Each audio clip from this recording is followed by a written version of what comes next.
In this episode, Ane and I realized how important it is to be able to charge our phones on board, and we become electricians, hobby electricians.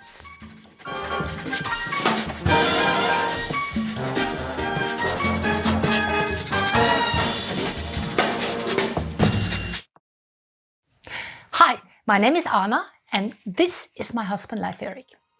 He came up with this idea to build a simple catamaran, put it in a container and send it from ice-cold Norway to Tahiti in the middle of the Pacific Ocean. This way we could start sailing in paradise. I said, what a crazy idea. Let's do it. This is the adventure of building and sailing BareBare. And the story starts when finally coming back after 3 years of the pandemic.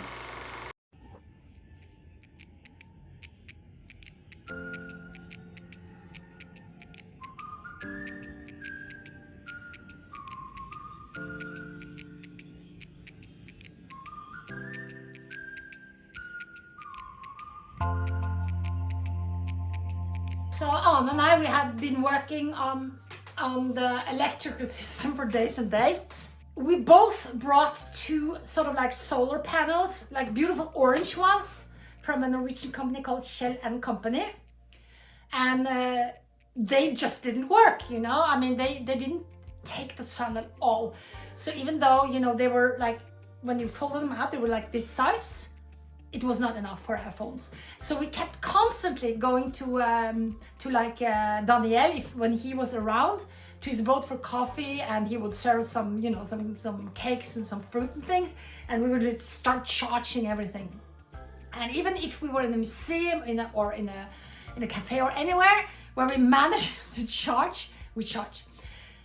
And we had started discussing this with my support from home, which is Leif Erik, and slowly started sort of like figuring out a few things. I knew nothing of electricity. Ane, she was really good, she knew some more, but I knew very, very little. But by some point we just realized that we have all this, not all this, but we had some different boxes. One of them I called gray box, and later Ane figured out she told me it's called a junction box. And you know, we had this really nice Mormon friends that helped me at the gendarmerie, Elder Lester. And Elder Lester, he wanted us to say things correctly. So I had my new mantra, say things correctly. So it was a junction box. But you know, like 2 hours later, I forgot and just kept calling it the gray box. Anyway, it was this other box with a light on, which meant that we probably had electricity or charging on one of the, I think we had 3 batteries. It was 2 in one hull and 1 in the other hull. So it was the one in, well, the other hull, not the hull where we had all the boxes. The other hull had also a battery. So at that point, with Leif Erik on support, on, you know, like one phone filming me while working, because everything had to be filmed. Vil du ikke heller ha en tang? Jo, det vil jeg. Det er bra jeg har en assistent som er så god. And then I started to sort of like unscrew a lot of things. So we had like a fan we didn't need. We had a cord for Leif Erik's old phone. We had like a small strange converter, and we sort of took everything apart. Vifta, som nå er helt useless, har blitt visittkortholder. Så nå kan vi begynne å samle visittkort. Foreløpig har vi bare ett da. Ja. Men vi kan jo samle dem. Vårt eget. And also then we needed to find out where the cords went, and Leif Erik would say, I mean, he was in Norway on support, and he said, well, just pull the cords and you could see where, you know, where they're all going, because some were going to the other hull, some were going to the top for lights, anchor lights, some was going in front for some panels, and some were going on the top of the roof for another panel. So things were going in all directions. I was really upset because I thought, why why don't they put different colors on it? It would be so beautiful, you know, it would be like a rainbow. And you know, you can see the yellow one is going there and the pink one is going there. They were all black, and they went through these like holes that were actually smaller than the cords. Anyway, we slowly, and by that time, you know, Anna, I just decided she was the chief of electricity, because she knew so much more about this than I knew. We needed a long cord going from one hull to another, because we realized it was the battery in the other hull that worked. So at that point I started looking for cords, and I found some, but they were like all like this long. And I thought, oh, what am I going to do? I'm going to connect them, you know, with these little things, and then that will get wet. How am I going to do it? So I started, you know, just do something else. I went and organized in one of the cabins in front.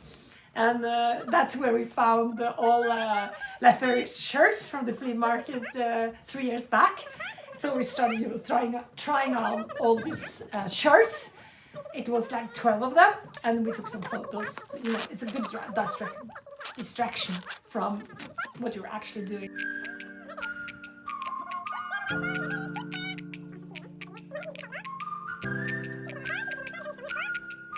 At that time, okay, we found the shirts, but I also found a really nice long cord.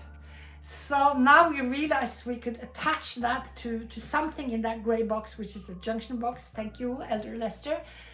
And attach it from there, let it go through. We made a new hole. I covered the hole with epoxy. We didn't want any more insects or anything to eat the BareBare after making a hole in the plywood. So the cord through the other hole, down to the battery. The next thing on the agenda is to look for parts needed so we can connect things and make the system work. Possibly and hopefully hitchhike to town to buy some spare parts. We do like to hitchhike to town.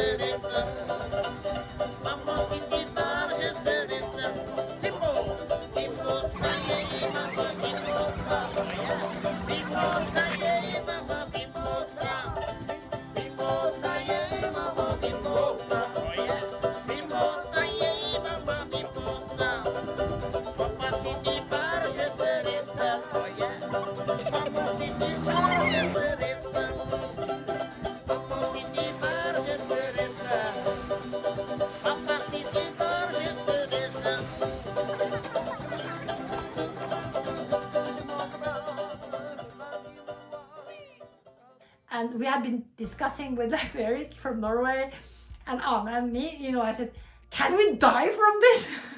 And they sort of said, no, you can't die. I'm not really sure, but Anna was not too scared. I think she put maybe on some rubber gloves. I think she did that. And she managed to, you know, hook the two, the brown and the blue. Oh, because it comes three things out of that cord. It's the one that's yellow and green. We didn't want to use that, but the two other one, and one goes to plus and one to minus.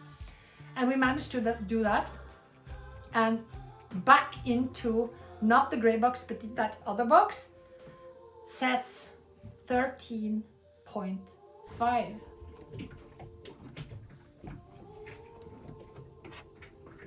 Den lader. Tenk deg det, da. Anna. Da virker det, da. Anna, vi har fått det til. Er det film? Er vi på film? Jeg tar av brillene for å se bedre ut. Det er fart på batteriet, da. Anna! Herregud! Vi er skipselektriker, og særlig du! Du fikk det til! Veldig. By that time, it was afternoon or actually evening, and the sun, you know, again, sun goes down, it's dark in minutes.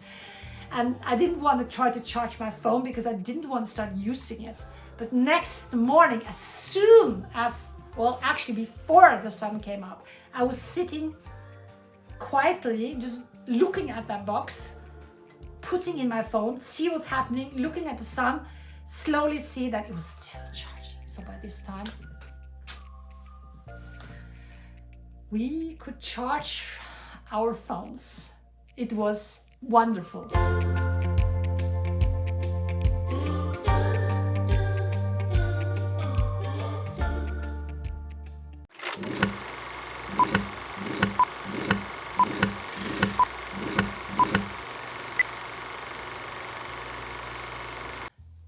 catamaran or a Polynesian double canoe needs cross beams to hold the two hulls together.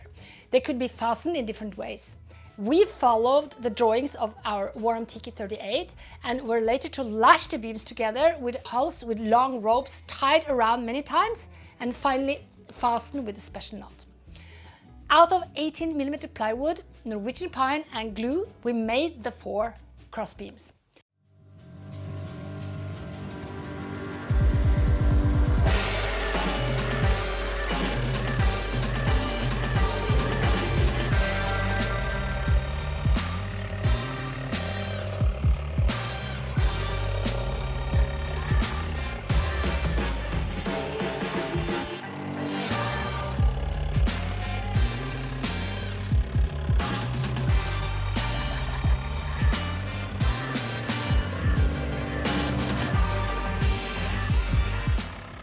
It was absolutely fantastic to be able to work in Jan's workshop with tools, electrical and manual, and of course all the space. The cross beams were long and heavy. The longest of the 4 were close to 6 meters and weighed more than 100 kilos, believe it or not. The plywood was first cut in the right size. We would then mix huge amounts of epoxy. Then we use paint rollers to apply the epoxy. We would always apply epoxy on both sides.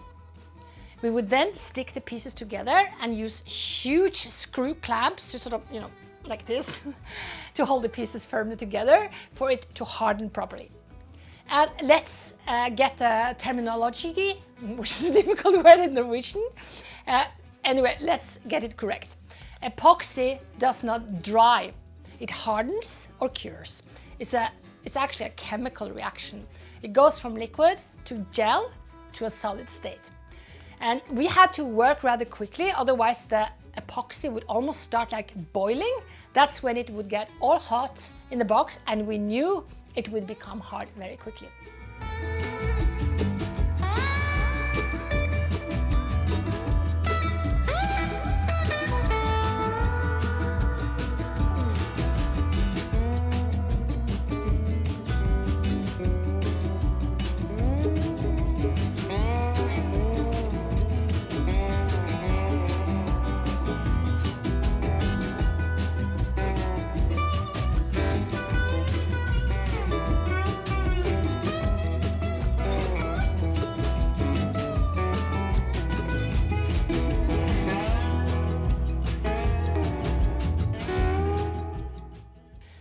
On the top of the plywood, we used Norwegian pine. When all glued together, we mixed the epoxy with a lot of filler. Filler is almost like flour and was used to thicken the epoxy. We would then make what we in Norwegian call a hullkiel. It's a funny word, and we would always laugh when someone said, "Ready to make the hullkiel?" It's called fillet in English. It's a thick sort of seam in the corners of the plywood to make the construction stronger. I must admit, and you can also see on our photos and in our videos, we did not take much care health-wise when gluing. I mean, we always used gloves, but that was about all the protection we had. I would strongly recommend that if you are going to use epoxy, do use a good mask and cover not only your hands, but your body as well. I sometimes joke about my husband, which is very allergic to a lot of things, but he is luckily not allergic to epoxy and not to me. We were mostly 4 people working in Jan's workshop that winter, and none of us got any allergic reactions to the epoxy. But in the hot weather of July, Itta started getting rashes on her arms and had to just stop gluing immediately. Itta works for Doctors Without Borders and gave us a very good advice when using disposable gloves. 1, be sure to get the right size. Do not have like one box for the whole team, because you're gonna end up using a lot of disposable gloves anyway. And 2, wear 2 gloves on the top of each other, because when you sweat, it is really much more easy to take off one pair and put the other pair on the top. Otherwise, it's almost impossible to get it on. To remove it, you have a nice, clean disposable glove underneath. When we had glued it all together, it needed to harden. So we usually did one big step each Saturday and only worked in Jan's workshop on Saturdays.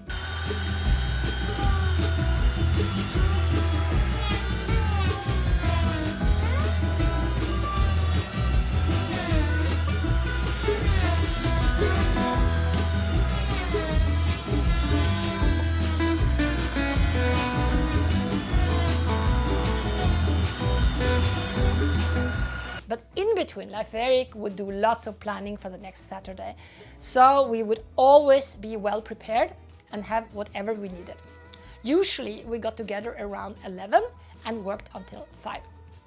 And that winter we made the cross beams, the tillers, the rudders, hatches, and lots of other stuff.